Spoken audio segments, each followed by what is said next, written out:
আলোর হাত ধরে টানতে টানতে শামীম ডাইনিং টেবিলের সামনে এসে দাঁড় করায়। ইসমাম মাথা নিচু করে বসে আছে। শামীম একটা চেয়ার টেনে ইসমামের পাশে বসে আলোর দিকে তাকিয়ে বলে, আমার ভাই এখন ভাত খাবে, তুমি ওর বড় ভাবি, ওর প্লেটে মাংস তুলে দাও। ইসমাম ভাইয়ের দিকে তাকায়, তার দৃষ্টি এলোমেলো। আলো শুকনো মুখে শামীমের দিকে একবার তাকিয়ে ইসমামের দিকে তাকায়। শামীম বলে, হাঁ করে দেখছো কি? এ বাড়ির বউ তুমি, তোমার দেবর খেতে বসেছে, তার প্লেটে মাংস তুলে দাও। আলো হাত বাড়িয়ে মাংসর বাটি ধরে, আবারও চোখ তুলে একবার ইসমাম একবার শামীমকে দেখে। ঘৃণায় একটা দীর্ঘশ্বাস বেরিয়ে যায় তার ভিতর থেকে। শামীমকে অবাক করে দিয়ে আলো মাংসর বাটি উল্টে দেয় ইসমামের প্লেটে।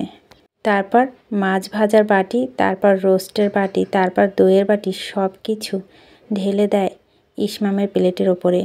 ইসমাম নিজের প্লেটে দিকে তাকিয়ে থাকে। শামীম হতভম্ব হয়ে থাকে কিছুক্ষণ। হতভম্ব ভাব কাটিয়ে কিছু বলার আগেই আলো চলে যায় সেখান থেকে। ঋতু দৌড়ে এসে শামীমকে শান্ত করে বলে, ও ভাইয়া, ভাবির শরীর ভালো নেই, জ্বর গায়ে। খামাকো তাকে জোর করবেন না প্লিজ, আমি দিচ্ছি ইসমাম ভাইয়াকে খাবার বেড়ে। ইসমামের সামনে থেকে সব কিছু পরিষ্কার করে ঋতু নতুন করে খাবার বাড়তে শুরু করে। ইসমাম পাথরের মতো বসে আছে। শামীম বলে, তুই খা। ভাইয়ের কথায় বাধ্য ছেলের মতো ইসমাম কিছুটা খেয়ে হাত ধুয়ে ভাইয়ের দিকে তাকিয়ে ঠান্ডা গলায় বলে, আমি ঘরে যাই। ভাইয়া খুব ঘুম পাচ্ছে, বড্ড ক্লান্ত আমি। ঘরে ঢুকে দরজা সিটকানি তুলে দিয়ে শামীম আলোর দিকে তাকায়। আলো তার দিকে তাকিয়ে আছে। তাকে দেখে বেশ বোঝা যাচ্ছে গায়ে জ্বর বেড়েছে। আলোর দিকে কিছুটা এগিয়ে গিয়ে শামীম গম্ভীর কণ্ঠে বলে, তুমি ভুলে গিয়েছিলে তুমি ভরা জনসভায় ক্ষমতাসীন দলের ছাত্রনেতার গালে চর মেরে দেওয়া মেয়ে। তোমাকে এত সহজে পোষ মানানো যাবে না। পোষ মানিয়ে কী করবেন? আপনার বাড়ি, আপনার ঘর, আপনার রাজত্ব, আপনার পোষা লোক সব, আপনার ক্ষমতা, আপনার গায়ের জোর। পোষ মারা ধার ধারেন কেন? আলোর কণ্ঠে কিছু একটা ছিল। শামীম আলোর মুখের দিকে তাকিয়ে থাকে। আলোর পুরো শরীর জ্বলে যাচ্ছে। নিজেকে কিছুটা ধাতস্থ করে বলে, কেন বিয়ে করেছেন? চেহারা দেখার জন্য নয় নিশ্চয়? কিসের অপেক্ষা করছেন আপনি? কেন নিজের স্বার্থ হাসিল করে আমাকে ছুঁড়ে ফেলে দিচ্ছেন না? তাহলেই তো পুরোপুরি প্রতিশোধ না হয়ে যায়, আমিও মুক্তি পাই। আমি আপনার এই কারাগার থেকে মুক্তি চাই ইয়াসার মির্জা। না আমি আপনার কখনো স্বামী হিসাবে মানব, না আপনি আমায় কখনো স্ত্রী হিসাবে পাবেন। যদি আমাকে লাঞ্ছিত করার ইচ্ছে থাকে করেন, আমাকে মুক্তি দিন। আমি আপনার কাছে অনুরোধ করছি ইয়াসার মির্জা। আলো আপনার কাছে হার স্বীকার করে নিল আজ। আমি শুধু মুক্তি চাই। আপনি, আপনার পরিবার, প্রত্যেকটা মানুষের মুখ আমি দেখতে চাই না। দয়া করে মুক্তি দিন আমায়। কথা দিচ্ছি আমার পরিবার নিয়ে আমি খুলনা চলে যাব আজীবনের জন্য। আর কখনো আপনার সাথে লাগতে আসবো না, কখনোই না। উদ্যমের মতো ঘোর কাটা কণ্ঠে আলো বলে কথাগুলো। জ্বরে তার গা পুড়ে যেতে চাইছে। শামীম আলোর চোখের দিকে কয়েক মুহূর্তে তাকিয়ে থেকে হুট করে আলোর কপালে হাত দেয়। প্রচণ্ড গরম আলোর শরীর, চোখ টকটকে লাল হয়ে গিয়েছে। আলো শামীমের হাত সরিয়ে দেয় নিজের কপাল থেকে। শামীম বলে, এখন হাত সরিয়ে দিচ্ছ কেন? এইমাত্র কত কিছু বললে, আমি যেন আমার যা ইচ্ছা করে তোমাকে ছুঁড়ে ফেলে দিই। আলো শাড়ির আঁচল খামচে ধরে দাঁড়িয়ে থাকে। অস্ফুট স্বরে বলে, আপনি খারাপ, আপনার সবাই খারাপ, জঘন্য আপনারা। নতুন কথা না এটা। তোমার গায়ে ভীষণ জ্বর, চুপ করে বসে থাকো, আমি ওষুধ নিয়ে আসছি। চাই না আপনার দায়। উপহাস করবেন না আর আমার সাথে। আল্লাহকে ভয় করুন ইয়াসার মির্জা। শামীম চুপ করে থাকে। আলো ঘর থেকে বেরিয়ে যেতে চায়। শামীম হাত দিয়ে আলোর পথ আটকে বলে, বিছানায় শুয়ে রেস্ট নাও, বাইরে তোমার কোনো কাজ নেই। আলো ঘৃণার চোখে শামীমের দিকে তাকে একটা দীর্ঘশ্বাস ছেড়ে জেদ দেখিয়ে ছুটে বারান্দায় চলে যায়। বাইরে প্রচুর বৃষ্টি পড়ছে। নিমিষে ভিজে যায় আলো। শামীম আলোর পিঠে দিকে তাকিয়ে আছে। আলো একটু পর পর কেঁপে কেঁপে উঠছে, হয়তো প্রচণ্ড জ্বরে, হয়তো বা কান্না করছে। কিছু সময় যেতে শামিন একটা ছাতা নিয়ে বারান্দায় যায়। গিয়ে আলোর পাশে দাঁড়িয়ে আর চোখে আলোকে দেখে। বারান্দায় রেলিং ধরে দাঁড়িয়ে আছে আলো। শামিন গম্ভীর কণ্ঠে বলে, ভিতরে চলো আলো, তোমার গায়ে জ্বর। আলো নীরবতা শামীমের রাগ উঠিয়ে দেয়। শামীম ধমকে উঠে, আলো, আমার জেদ সম্পর্কে তোমার কোনো ধারণা নেই। কিছু দেখায়নি তোমায় এখনো। চুপচাপ ভেতরে চলো। আলো নিশ্চুপ। শামীম দাঁতে দাঁত চেপে ছাতাটা ছুটে ফেলে দেয়। ঝড়ো হাওয়া ছাতাটাকে উড়িয়ে নিয়ে বাগানে ফেলে দেয়। নিজেও ভিজে যায় শামীম। তারপর আলোকে টানতে থাকে। আলো শামীমকে ধাক্কা দিয়ে সরিয়ে দেয়। ক্ষেপে গিয়ে শামীম আলোকে পাজা কোলে করে তুলে নেয়। আলো পুরুষালিত শক্তির সাথে পেরে ওঠে না। শামীমের বুকে অনবরত কিল ঘুষি মারতে মারতে ডুকরে কেঁদে উঠে সে। শামীমের সেই দিকে কোনো ভ্রুক্ষেপ নেই। ঘরে নিয়ে গিয়ে নামিয়ে দেয় আলোকে শামীম। তারপর আলমারি থেকে একটা শাড়ি বের করে এনে আলোর হাতে দিয়ে বলে, আমি ওষুধ আনতে যাচ্ছি। 10 মিনিট পর এসে দেখি যেন শাড়িটা পাল্টানো হয়ে গিয়েছে। না হলে আমি কি করব আমি নিজেও জানি না। আলো জেদি কণ্ঠে কথাটি বলে শামীম ঘরের বাইরে চলে যায়। আলো অসহায়ের মতো কিছুক্ষণ সেদিকে তাকিয়ে থেকে হাতের শাড়িটার দিকে তাকায়।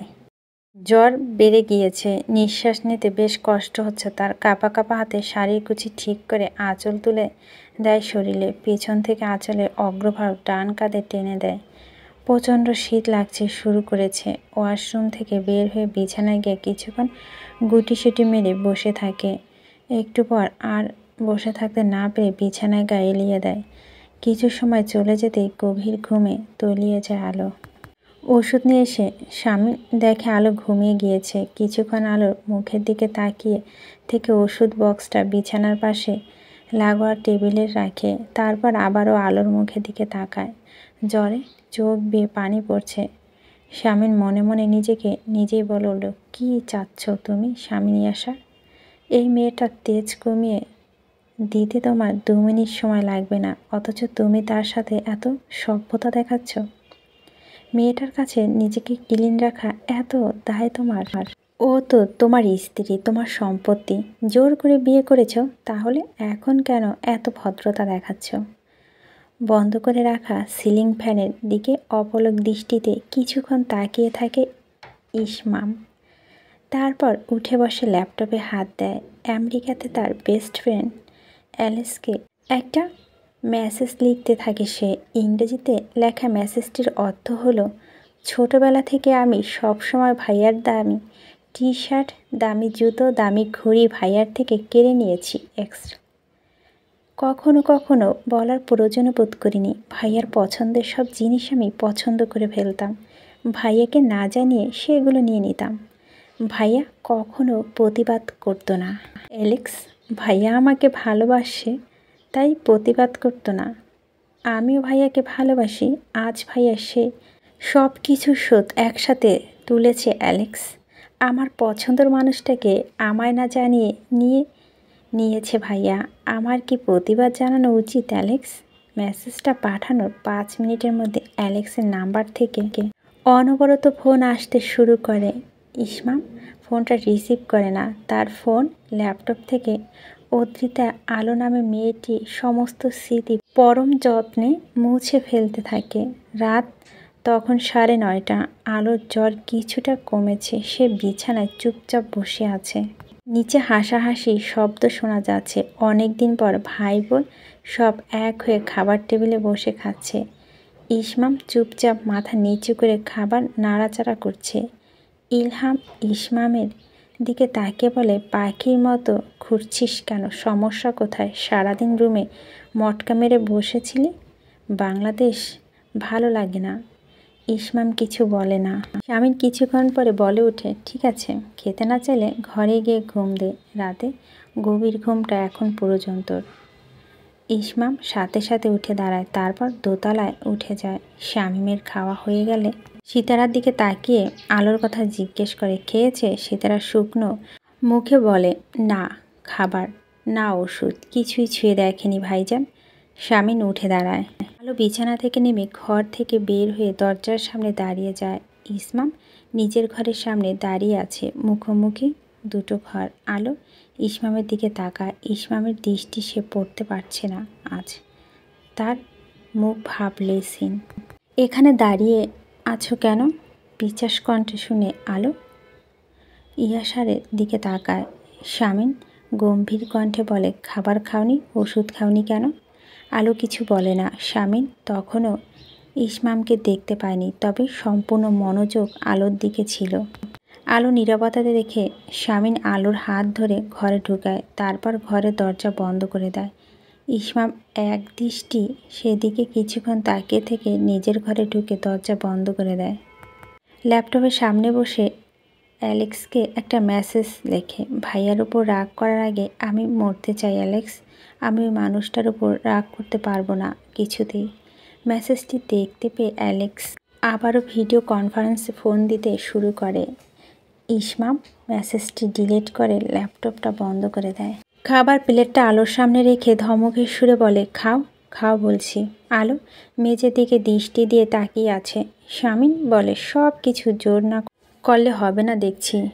ওই একটা জিনিসই তো আপনি করতে জানেন, জোর কাপুরুষ কোথাকার। আলোর মুখে কাপুরুষ শব্দটা শুনে শামীম আলোর দিকে কিছুক্ষণ তাকিয়ে থাকে। তারপর খাবারের প্লেটটা টেবিলে রেখে ঢাকা দিয়ে ডিভানে গিয়ে শুয়ে পড়ে। না খেলেন না খাক, কেউ যদি স্বেচ্ছায় নিজের মন্দ করতে চায় তাহলে তার কি? যথেষ্ট মানবিকতা দেখিয়েছে শামীম। এখন কি পা ধরে খাওয়াবো নাকি? আলো কিছুক্ষণ দাঁড়িয়ে থেকে বিছানায় গিয়ে বসে পড়ে। দীর্ঘ সময় অতিবাহিত হয়। শামীম ততক্ষণে ঘুমায়নি। সে ওদিক ফিরে আলোর কর্মকাণ্ড বোঝার চেষ্টা করছে।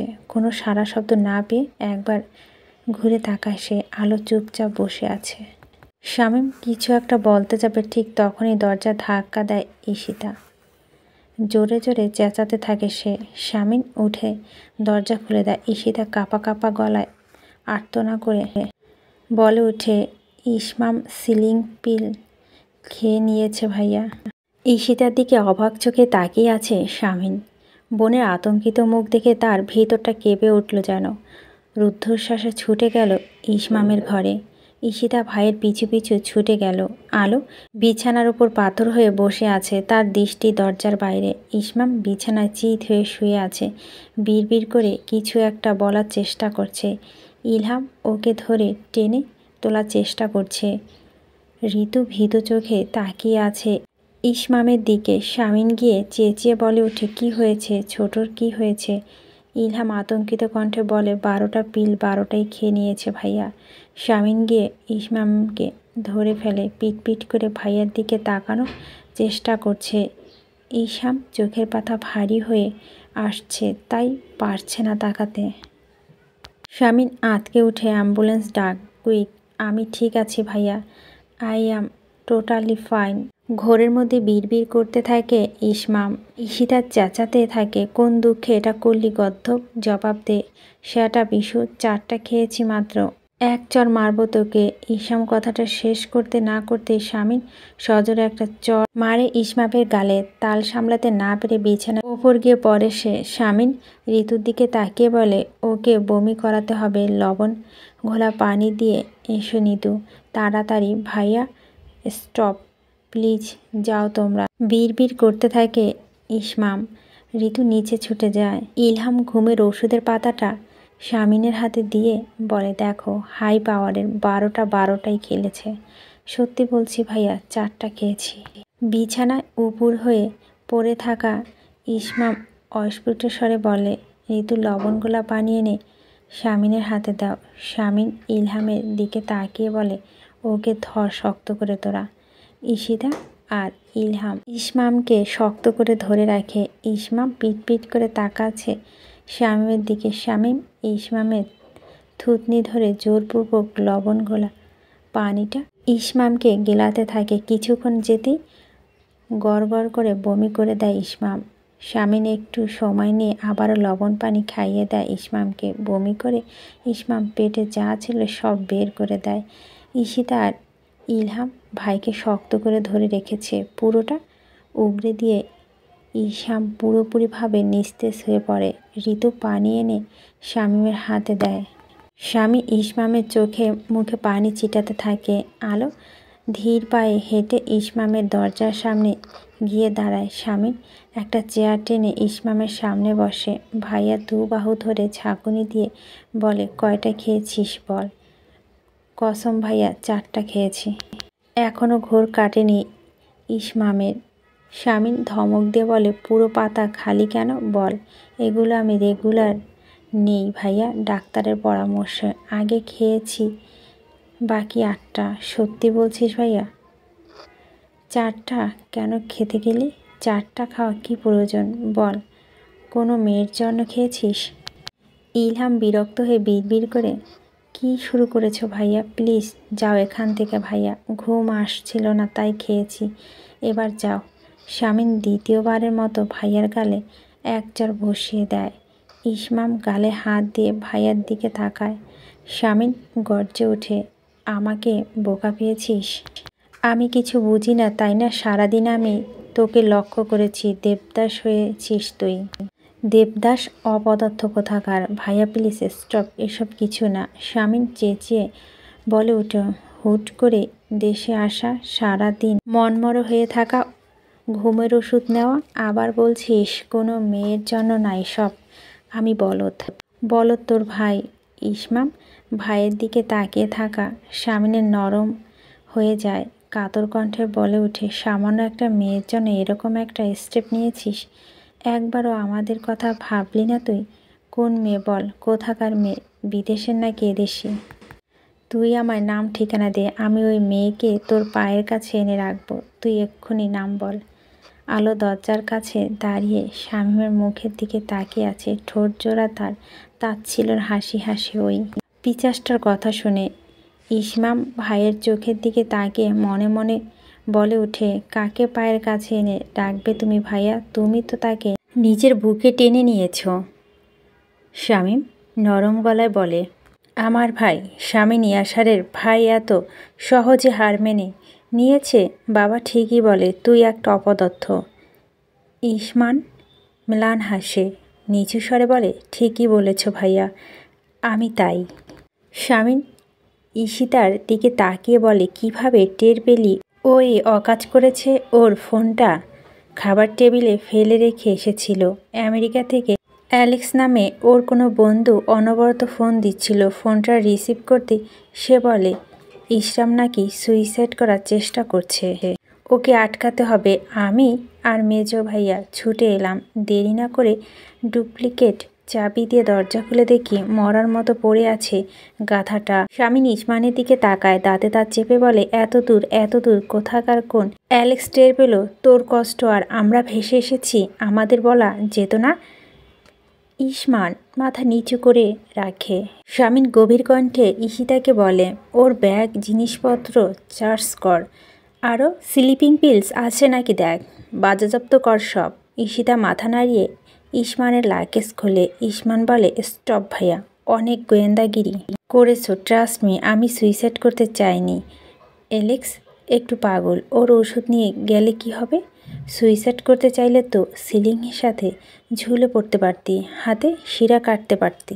শামীম ইসমামের দিকে শীতল চোখে তাকিয়ে আছে। হঠাৎ করে ইসমামের চোখ পড়ে যায় আলো নিজেকে গুটিয়ে নেয়। ইসমাম ঠান্ডা গলায় তার ভাইকে বলে, এখন প্লিজ তোমরা যাও।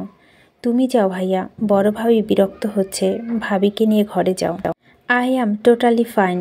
শামীম মাথা ঘুরিয়ে আলোকে দেখে, তারপর ইসমানের দিকে তাকিয়ে বলে, মেয়েটাকে বললি না তো? ইসমাম কঠিন গলায় বলে, না। বেশ, আমি বের করে নেব, তারপরে ঘাড় ধরে আমার ভাইয়ের পায়ে এনে ফেলবো। কত বড় সাহস, আমার ভাইকে কষ্ট দেয়। ইসমাম মাথা নিচু করে মেঝের দিকে তাকিয়ে ম্লান হাসে। ঈশিতা আরও 2 পাতা ঘুমের ওষুধ খোঁজ বের করে এনে শামীমের হাতে দেয়। শামীম ওষুধগুলো নিতে নিতেই ঠান্ডা গলায় বলে, এগুলো আমি নিয়ে যাচ্ছি। ঘুম না পেলে না ঘুমিয়ে থাক, দরকার নেই ঘুমের। শামীম হনহন করে বেরিয়ে যেতে নেয়। আলোর সামনে এসে থমকে দাঁড়িয়ে আলোর দিকে তাকায়। আলো চুপচাপ দাঁড়িয়ে আছে মাথা নিচু করে। ঈশিতা এসে বলে, জ্বর সেরেছে আলো? শরীর ঠিক আছে তোমার? আলো মাথা নাড়িয়ে শামীমের ঘরের দিকে যায়।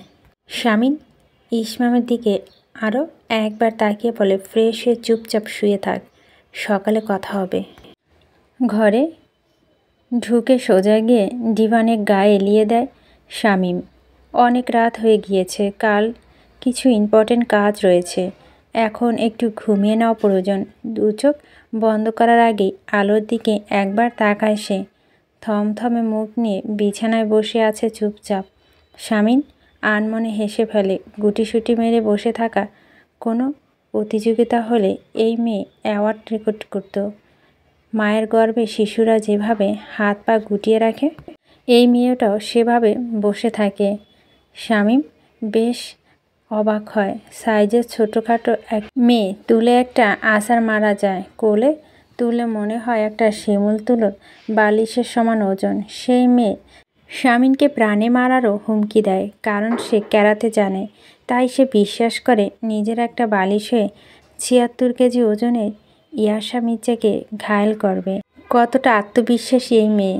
ইট পাথরের শহরের শেষ রাত জাগা পাখিটাও যখন ঘুম ঘুম চোখ ঢুকছে, তখন আলো জেগে এতক্ষণ শুয়েছিল, এখন উঠে বসে আছে সে। মাথা ঘুরিয়ে ডিভানে ঘুমিয়ে থাকা শামীমের দিকে তাকাতেই কপাল কুঁচকে ফেলে। এবার দুয়ে দুয়ে চার মেলাতে পেরেছে সে। যে লোকটা নিজে একটা ক্রিমিনাল, যার মেজ ভাই অশ্লীলহানিতা মামলায় আসামি, তার ছোট ভাই তো ঠক, ধান্দাবাজ হবেই। একটা গভীর দীর্ঘশ্বাস বেরিয়ে যায় আলোর ভেতর থেকে। সারা জীবন ছেলেদের এক হাত দেখে নেওয়া, চালাক চতুর উপাধি পাওয়া মেয়েটা কী না পেয়েছিল একটা ঠকবাজের পাল্লায়। দেখে নেবে সব কয়টাকে, আলো দেখে নেবে। আগুন জ্বলে উঠে আলোর চোখে মুখে, আবার নিমিষেই তা নিভে গিয়ে মুখ মলিন হয়ে যায়। পেটে হাত চেপে বসে থাকে সে। প্রচণ্ড খিদে তার পেটে ব্যথা হতে শুরু করেছে। চোখে ঝাপসা দেখছে, জ্বর নেই আপাতত গায়ে, তাই খিদেটাও মাথাচাড়া দিয়ে উঠছে বেশ। আলো কিছুক্ষণ বসে থেকে আর টিকতে পারল না। মাথা ঘুরিয়ে দেখে টেবিলের ওপর প্লেটটা এখনও ঢাকা দিয়ে রাখা আছে। হাত বাড়িয়ে প্লেটটা নিয়ে ঢাকনাটা সরাতেই একটা বাজে গন্ধ আলো নাকে লাগে। প্লেটে মাছ, মাংস, পাতলা ডাল দেওয়া হয়েছিল। দীর্ঘ সময় অতিবাহিত হওয়া সেটা বাসি হতে শুরু করেছে। প্লেটটা ঢেলে আবারও টেবিলের ওপর রাখে। হঠাৎ করে মায়ের কথা মনে পড়ে আলোর। মা কখনোই আলোকে না খাইয়ে রাতে ঘুমাতে দিত না, কখনোই না। চোখ দিয়ে দুফোঁটা তরল গড়িয়ে পড়তে পড়তে আলোর সাথে সাথে তা মুছে সামনের দিকে তাকায়। অস্ফুট স্বরে বলে ওঠে, দানব একটা। গা থেকে চাদর সরিয়ে নেমে পড়ে আলো। পা টিপে টিপে দরজার কাছে গিয়ে সন্তর্পণের দরজার সিটকিনি খুলে ঘর থেকে বেরিয়ে যায়। ধীর পায়ে সিঁড়ি বেয়ে নেমে লিভিং রুম পেরিয়ে ডাইনিং রুমের কাছে গিয়ে দাঁড়িয়ে পড়ে। এদিক ওদিক তাকিয়ে ফ্রিজের কাছে এগিয়ে গিয়ে ফ্রিজের দরজা খোলে। তেমন কোনো খাবার নেই ফ্রিজে, আছে শুধু শুকনো ভাত এবং কিছু ফল। এই মুহূর্তে আলো ভাতের খিদে পেয়েছে, তাই ভাতের বাটিটা ফ্রিজ থেকে বের করে নেয় সে। জীবনে কখনোই আলো তরকারি ছাড়া শুধু ভাত খেয়ে দেখেনি। স্বামী নিয়ে আসার জন্য আজ সেই সৌভাগ্য তার হয়েছে। ভাতটা ঠান্ডা হয়ে আছে, কিন্তু কি করার, এটা গিলতে হবে। এদিক ওদিক না তাকিয়ে বাটিটা টেবিলে রাখে একটা চেয়ার টেনে বসে পড়ে সে। লবণ মেখে ভাতে লোকমা তুলে মুখে দিতেই কপাল কুঁচকে ফেলে আলো। ঠান্ডা শুকনো ভাত পেটের ভেতর যেতে চাইছে না, তবুও অনেক কষ্ট গিলে ফেলে শুকনো ভাত। তাই দ্রুত খেতে গিয়ে গলায় আটকে যায়। হঠাৎ কাশতে কাশতে আলো টেবিলের ওপর দেখতে থাকে। গ্লাসে পানি শেষ, কোথাও পানির জগ দেখতে পাচ্ছে না সে। হঠাৎ করে কেউ তার সামনে একটা পানির গ্লাস রাখলো। আলো চমকে উঠে পিছনে তাকায়। শামীম তার দিকে তাকিয়ে আছে। আলো উঠে দাঁড়িয়ে যায়। শামীম ঠান্ডা গলায় বলে, খেতে বসার আগে সাথে পর্যাপ্ত পানি নিতে হয়। শামীমকে এভাবে দেখেই আলো কাশি থেমে গিয়েছে। শামীম আলোর মুখের দিকে একবার তাকিয়ে চোখ সরিয়ে নিয়ে ভাতের বাটিটা দিয়ে তাকায়। মৃদু স্বরে বলে, সরাসরি বাটিতে খাওয়া শুরু করে দিয়েছ? একটা প্লেট তুলে নিতে। আলো কি বলবে কিচ্ছু বুঝতে পারছে না। এভাবে এই লোকটা হাতে ধরার পরে তার লজ্জা মাটির ভিতর ঢুকে যেতে ইচ্ছে করছে। আমি ভেবেছিলাম পালাচ্ছ। দ্রুত পায়ে সিঁড়ি ভেঙে দেখি তুমি এখানে উদরপূর্তি করছো। আলো চলে যাওয়া ধরে স্বামী তার হাত টেনে ধরে। আলো এক ঝাটকায় স্বামীর হাত থেকে নিজের হাত ছাড়িয়ে নেয়। স্বামী বলে ওঠে, শুধু ভাত খাচ্ছিলে কেন? কাউকে ডেকে তুলতে? আলো কোনো কথা বলে না। শামীন বলতে থাকে, শামীন ইয়াশা মির্জা প্রতি মাসে অসংখ্য দূরস্থ পরিবারের বাজার করে দেয় এবং এখানে তার স্ত্রী জেদ দেখিয়ে না খেয়ে পড়ে এসে চুরি করে শুকনো ভাত খায়, তরকারি ফ্রিজে রাখা, একটু খুঁজলেই পেয়ে যেতে। একদম আমাকে স্ত্রী বলবেন না, অবৈধ বিয়ে ওটা, আমি আপনার স্ত্রী নই। আলো তেতে ওঠে। শামীন আলো থেকে এক কদম এগিয়ে গম্ভীর কণ্ঠে বলে ওঠে, বলবো আমি। কি করবে তুমি? কি ক্ষমতা তোমার? শোনো তাহলে বলছি। তুমি আমার স্ত্রী, তুমি আমার স্ত্রী, তুমি আমার স্ত্রী। তোমার বাপ আমার শ্বশুর, তোমার মা আমার শাশুড়ি, তোমার ভাইয়া আমার শালা, তুমি আমার স্ত্রী। কথাগুলো উচ্চারণ করে শামীন এক মুহূর্তে থামে, তারপর কণ্ঠে বিদ্রুপ নিয়ে বলে, এই যে বললাম, কি করবে তুমি? করো তো দেখি। কারাতে করতে? কুফ করাতে? আলো হুট করে একদলা থু ছুঁড়ে মারে শামীনের গায়ে। শামীনের গলা কাজটায় লেগেছে। শামীন সাথে সাথে কপাল কুঁচকে ফেলে। আলো তার চোখে চোখ রেখে তাকিয়ে আছে। শামীন দাঁতে দাঁত চেপে কয়েক মুহূর্তে দাঁড়িয়ে থেকে আলোকে হতভম্ব করে দিয়ে তার শাড়ির আঁচল ধরে। আলো শিহরে ওঠে। শামীন আলোর আঁচল দিয়ে নিজের গলার কাজটা পরিষ্কার করতে করতে বলে, তুমি এক উন্মাদ মেয়ে আলো। আলো নিজের আঁচল শামীনের থেকে টেনে ছাড়িয়ে নিয়ে বলে, আর আপনি একটা জানোয়ার। শামীন আলোর দিকে তাকায়, জেদি কণ্ঠে বলে, জ্বর চলে গিয়েছে তোমার? জ্বর তোমার তেজে মতোই আলো। হুট করে আসে আবার হুট করেই মিউড়ে যায়।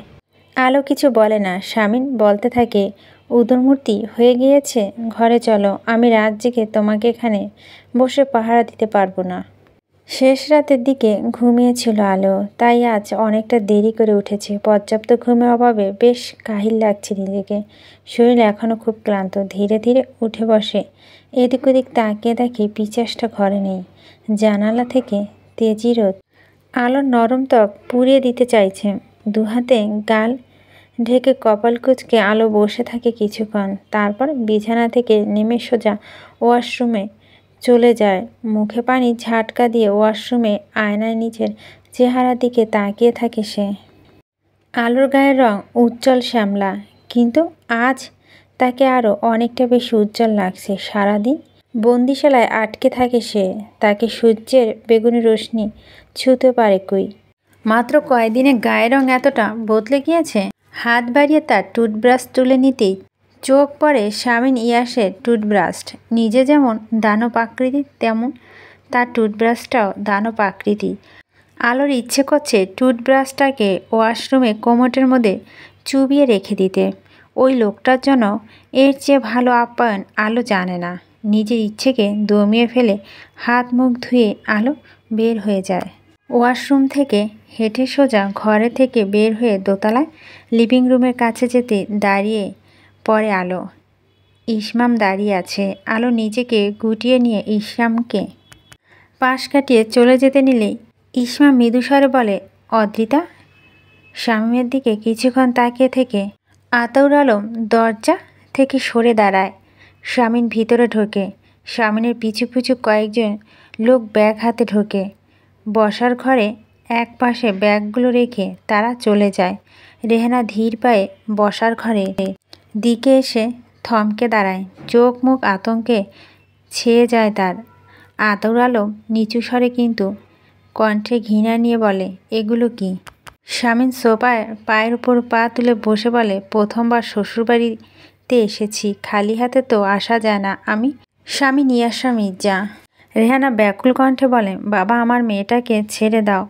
আমার কোনো থানা পুলিশ করিনি, কাউকে কিছু বলিনি। তুমি নির্বাচনে জিতে গিয়েছো, এবার অন্তত আমার মেয়েটাকে ছেড়ে দাও। কথা দিচ্ছি আমরা সব ছেড়ে ছুঁড়ে অনেক দূরে চলে যাব। শামীন রেহানার দিকে তাকিয়ে বলে, কাউকে কিছু বলেননি? ভালো করেছেন।